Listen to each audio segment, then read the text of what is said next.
and but that's what we were told when we were kids. I mean, seriously. Yeah. I'll admit I got a little bit more sanitizer now than I used to. I never really took the sanitizer stuff that very serious, but I'll tell you, I have a bottle in my bag. I have a bottle beside me at my desk. I have a bottle beside my bed. I do try to every 10, 15 minutes. I'm doing it right now as we speak. I'm pantomiming as I'm talking to you doing the Sports Power Hour, Bruce, and I'm right now cleaning my hands. You smell the alcohol on the mic screen? I'm cleaning my hands. So, hey, I think the thing is, Bruce, is we've all been so down in the dumps and upset over this. There's nothing else that we can do but to try to smile and be together as one to try to get over it, for sure. Especially if you work in sports like I do. I'd have never have thought in my 24 years of being a broadcaster, being an announcer, following racing, football, basketball, baseball, Fox Sports Radio, MAV TV, Speed 51, NASCAR, all the accolades that I've done in my career. I never would have thought that sports would be affected in anything. I never thought sports would have stopped. Boy, was I wrong, March 12th. Yeah, well, and it's just not sports. I mean, concerts have been canceled. Well, yes, it's everything. Yeah. Theaters have closed. You can't watch the new movies that have been coming out right now, that were scheduled to come out. Here's one for you. How about Sunday morning church service? Oh, yeah, I was going to talk about that. Going on podcast now. I was going to talk about that. It's just changed a lot of things. But I think, we will get through this. Okay, sure. We will get through this. And I feel that once we get through it, especially this epidemic here, we will be stronger. I think our country will be stronger, and I think we'll be better prepared. For sure. This kind of caught us off guard a little bit.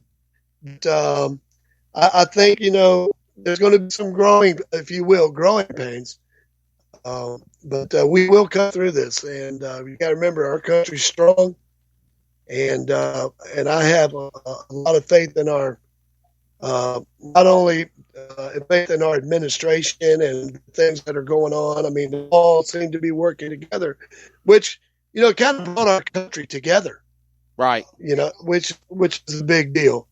If there's any, positive thing at all, it united the country in this fight against the unknown enemy. But I think if there's any good thing at all, that's the one thing that I think that we need to focus on. And instead of fighting one another sometimes in whatever you believe or however you politically believe, agree or disagree, our country needs to stand firm as one country. For sure. Definitely. Okay, so we talked about the NFL draft. It looks like that's going to happen. Hey, Bruce, I'll tell you something that I saw today. This morning, as a matter of fact, I'm having my bowl of Lucky Charms, as my girlfriend Megan always says she has for breakfast in the morning. By the way, love you, dear. By the way, hey, this is the only way that we're able to hear each other, or she's able to hear me, or unless we talk on the phone, because I literally, Bruce, no lie, I've not seen her since the Firebirds game, that Friday night, February the 28th. That's the last time that I've laid eyes on my beautiful girlfriend. And the reason why is it's a respect thing. It's a respect thing to her family and her children. It's a respect to me and my family and my children. We were planning on getting a house and moving in together. And then this fiasco happened. So, got nothing but love for you, hun. And hopefully when this is all said and done, Bruce, we could be able to look at getting a house together and moving in together. But right now, we're quarantined from each other. That might be the best thing. But, what do they always say? You and Dolly have been married for a long time. My mom and dad have been married for 39 years. Absence makes the heart grow fonder, as they say sometimes. Yeah. So, having that little separation might make us be a much better couple in our third time of a relationship with somebody. So, but I did want to say this. This morning, was looking on social media like anybody else in the world. By the way, follow us at CRN Sports on Facebook, Twitter, and Instagram. At CRN Sports Network on Facebook, CRN Sports, Twitter, and Instagram. And I literally seen something about a documentary that is coming out on ESPN about Michael Jordan. And it talks about the Chicago Bulls. And I saw a 1 minute video video teaser of it, and about 20 seconds later, I seen a post from Stephen A. Smith, and he's like, hey, this is really going to get the millennials' attention in the world about why they think LeBron James is the greatest of all time. Michael Jordan is the GOAT of NBA basketball. I'm looking forward to that. It's about the Chicago Bulls basketball team in the 90s, and it will be airing a 10-part series. It's not just one show. This is a 10-part series, and it is about the Chicago Bulls. It's called The Season, and it airs on ESPN April 19th. Yes, that's going to be a really good watch for me. I'll say this, Michael Jordan, the NBA exploded when Michael Jordan hit the scene with the Chicago Bulls, without question. But one thing a lot of people need to realize that he had a fantastic supporting cast.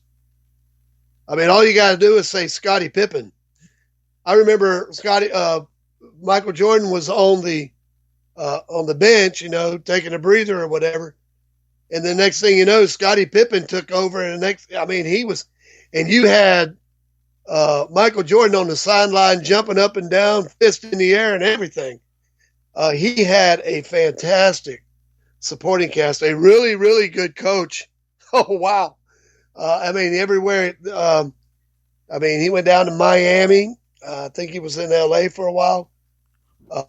He was on a very, very good team, but he was the spotlight, the UNC star, and he brought the NBA to a whole new level back in the mid '80s. Bruce, no, but why, Bruce? Why though does today's generation of people not? First off, and I always say this. Before you post fake news, do your research. Make sure you know what you're talking about, because anything more that can piss me off is when somebody posts something, even if it's about religion, politics, whatever, and they didn't do their due diligence, their research of what they're posting. Right. Do your research. Research about Michael Jordan. Research about Michael Jordan. Look at the history that this man has done in basketball. Yes, LeBron James didn't go to college. Michael Jordan went to 3 years at UNC. Go Tar Heels. Hopefully they have a better year next year than oh, wow. We're not even going to go any further than that, Bruce Barrett, are we? Yeah. Oh. Well, I'm not going to jump on the Tar Heels too bad, because my Florida State Seminoles have been struggling in football, and who'd have thought that? Well, but they did good in basketball, though. I mean, that's a first. Normally, I would love to see a team dominate in both football, basketball, baseball, all across the board, and you just don't see that. If Alabama kicks ass in football like they've done for years under the Nick Saban dynasty, then they suck in basketball. I think in the last 2 seasons they've made it to like the round of 64. They went out in the first or the second round. The same can be said about Carolina. Carolina struggles in football. Okay, they barely made it into a bowl game. What are bowl games anymore anyway since the playoffs started? By the way, speaking of playoffs, we're going to talk about the NFL playoffs and possibly their new format, their new schedule season. And I don't know, Bruce, whether if that's going to be for just this year because of the coronavirus pandemic, or could it possibly be implemented for the new seasons of NFL play for years to come. We'll talk about that here. And, of course, but back to this subject before we go to timeout about LeBron James and Michael Jordan. People have got to research and study. If you look at the stats, Bruce Barrett, you look at Michael Jordan compared to LeBron James, hands down. Take away the college successes of Michael Jordan for Carolina. Hands down, Michael Jordan is better than LeBron James. I will fight anybody to the depths of hell into this topic of conversation or debate. What do you say? Well, I'm just going to ask you this. What's LeBron James' number on his jersey? 23. Number 23. Yes. What was Michael Jordan's number on his jersey? Number 23. Number 23. Yeah. And I guarantee you, if you were to ask LeBron James, he'd say, yeah, this is he looked at Michael Jordan in the same way that you just said and what we talked about earlier. Michael Jordan is by far one of the greatest players. And I mean, you go to the Chicago arena there. Right. And I believe they have a statue of Michael Jordan just outside the arena. And I don't know that there's too many statues of LeBron right now anywhere. I'm not taking anything away from LeBron James. LeBron James, his record with the Miami Heat. Then he went back. He came from Cleveland, left Cleveland, went to Miami, and then he went back to Cleveland for one purpose, and that is he wanted to bring his town, his fans, the folks, in the Ohio area where he's from. He wanted to bring them back a world championship, and he did that. And you got to remember, this is the Cleveland Cavaliers we're talking about, right? So he did that. And then he went to L.A. Some struggles there a little bit, maybe. But I mean, still, I think LeBron James is a great player. But to say that he is at a level that Michael Jordan was in his prime, I think is a stretch. And nothing against LeBron. I enjoy watching LeBron, but I just think there's no question as the greatness of Michael Jordan. Well, we got some breaking news here coming from the world of NBA. And as we're staying on this subject between LeBron James and Michael Jordan, NBA Brooklyn player Kevin Durant headlines the 16 NBA players competing in the 2K20 player tournament that will air on ESPN beginning Friday.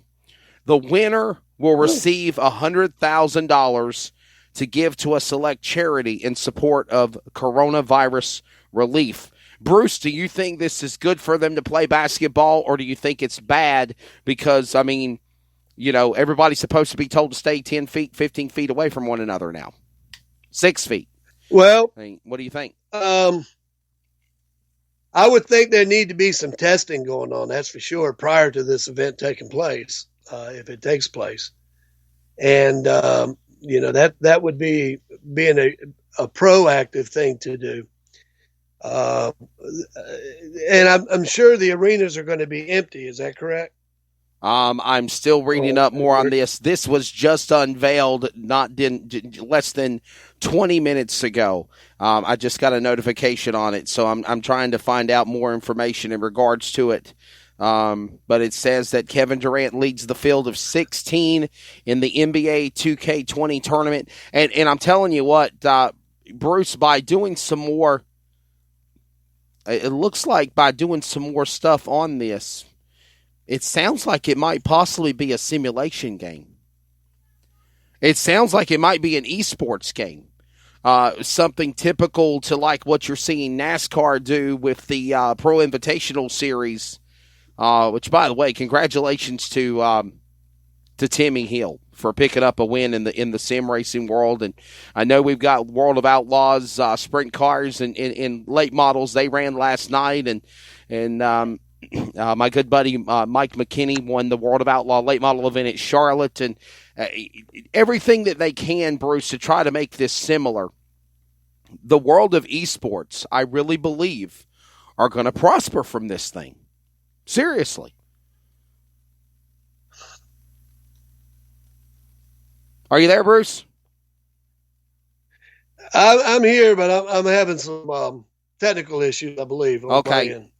So the scheduled participants will play in this include Kevin Durant of the Brooklyn Nets, Trae Young of the Atlanta Hawks, Hassan White